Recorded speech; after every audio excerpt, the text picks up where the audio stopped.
Hey, what's happening, awesome Scrum Masters? Joshua Partugi here, delivering another content for you from Brisbane, Australia. I'm a professional Scrum trainer through Scrum.org.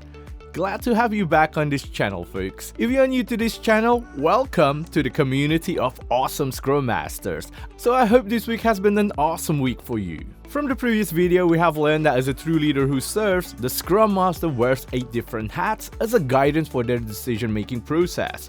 Now, if you haven't watched that video, you can click the link up here to watch that video first. Leading by serving is a different style of leadership. A true leader who serves is sometimes misunderstood in some cultures as the Scrum team's personal assistant. I have also seen how people perceive the Scrum Master as only the master of ceremony or the event organizer for the Scrum events that will be attended by the Scrum team. In today's video, folks, we will explore the Scrum Master's accountability. If you want to learn more about it, stick around because I will be back right after this one.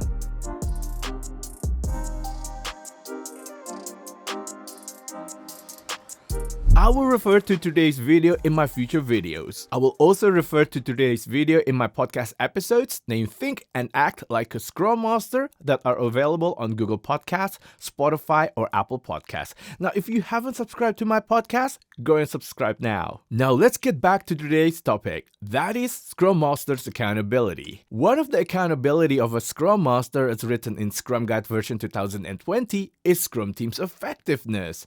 But what does effective means? According to the Cambridge Dictionary, effective means successful or achieving the results that you want. Now, I have seen how some people translate effective as the Scrum team must deliver on time, on scope, and on budget.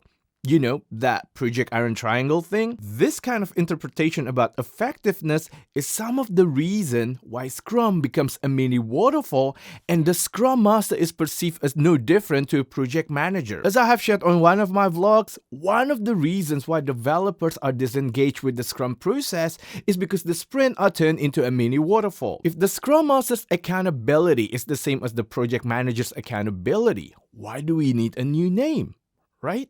As written on Scrum Guide, besides the Scrum team's effectiveness, the Scrum Master is also accountable to help everyone in the company understand the Scrum theories, practice, values, and also principles. But why does having people in the company understand Scrum really matter? Now, to answer this question, I usually use an analogy of playing sports. If we want to play any sports game, we need to understand the rules of the game first.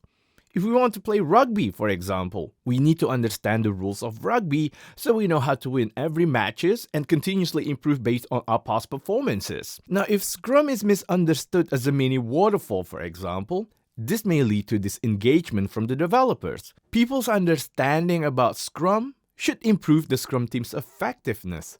So you can say that these two Scrum Masters' accountabilities are related. How do we know that people in the company have already understood Scrum? To answer that question, let's look at what Scrum is built upon, and from there, we can list down the indicators we can use to test whether people in the company have already understood Scrum. First, Scrum is built upon Scrum values. As we know, that is commitment, courage, openness, respect, and focus. According to Chris Argyros, the expert on behavior science, humans' behaviors come from their understanding or their perception about how the universe works and also what they value in life.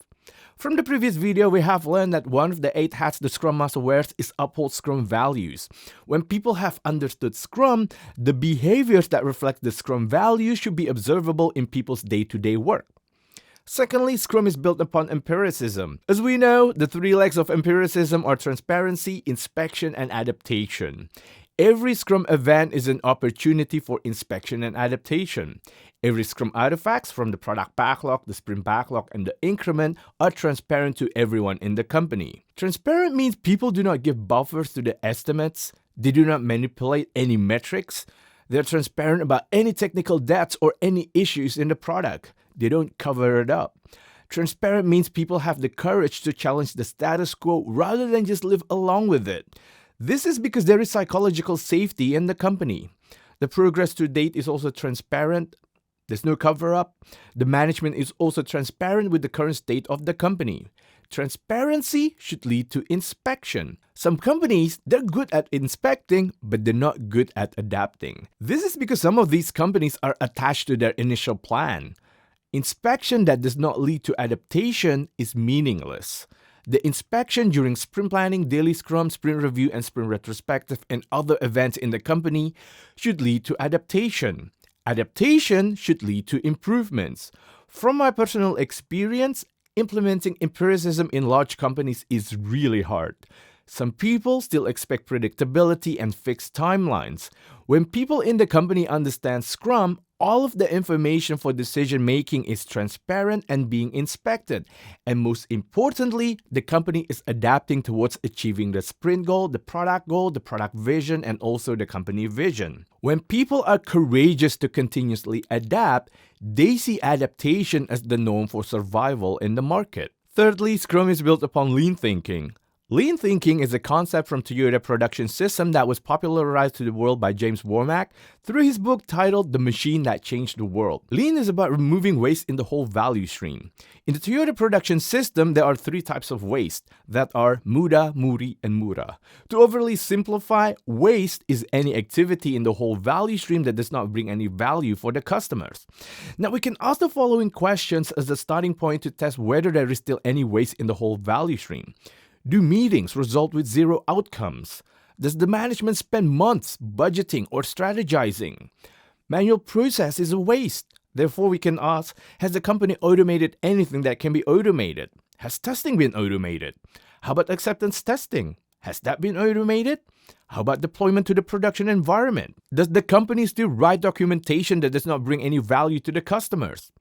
So these are just example questions to challenge whether the company still creates waste in the whole value stream. And of course, there are so many questions you can ask to test whether the company still creates any waste in the whole value stream. The goal of removing waste from the whole value stream is to improve the flow of value to the customers. When people in the company have understood Scrum, they continuously remove waste from the whole value stream. As you can see, folks, empiricism and lean thinking is tightly linked. And lastly, Scrum has accountabilities. People in the company should respect the accountabilities in the Scrum team. The product owner's decision is respected by everyone, including the senior management. The product owner does not become a proxy or a scribe. They really have ownership over the product. People respect developers' professionalism over the quality of the product. The developers are also enabled to self-manage. And the Scrum Master is respected as a true leader who is driven to optimize the effectiveness of value delivery. Now, when everyone in the company understands Scrum, they will respect the accountability of the product owner, the developers, and also the Scrum Master. Everyone will also support and leverage the whole Scrum team to be more accountable. So in the context of Scrum, effective means having a Scrum team who is empowered to make decisions and to consistently deliver quality releasable increments that will achieve the sprint goal and the product goal. So, I will say it once again, effectiveness in Scrum is not about delivering on time, on scope, and on budget, but it is about delivering the right product at the right time with optimal return on investment. So you may think that doing all of these things over here can be achieved in a short time period, right? Surely, achieving all of these things over here is not that difficult for the Scrum Master, right? So that means the Scrum Master's existence is only temporary. Or we can just rotate the accountability of the Scrum Master, right? Now, there is another line on Scrum Guide that states that the Scrum Master is accountable to enabling the Scrum team to improve its practices within the Scrum framework. Now, I personally think this is not easy. Taiichi Ohno, the father of Toyota Production System, once said that it's a problem when everybody in the company says there is no problem. Because people may be complacent and they're not continuously challenging the status quo. And that can be a problem for the company to sustain in the market. Based on Toyota's internal statistics, Toyota discovers at least 10,000 improvements per year. There is always room for improvements. The Scrum team can always be better than yesterday. Now folks, I have already made a podcast episode titled Who Should Be Your Scrum Master? Now hopefully this podcast episode can help you identify who should be the Scrum Master in your Scrum team. So that is all from me today folks. Thank you for investing your time to watch today's video until the end. If you found today's video helps you understand the accountability of a Scrum Master, don't forget to smash that like button, and also don't forget to subscribe to this channel so that you won't miss any of the videos I will upload in the future to this channel. And also if you're interested in improving your Scrum Mastery, go subscribe to my podcast, Think and Act Like a Scrum Master, either on Spotify, Google Podcasts, or Apple Podcasts. Talk to you later on my next videos and also my next podcast episodes. Enjoy the rest of your day everyone. Bye now.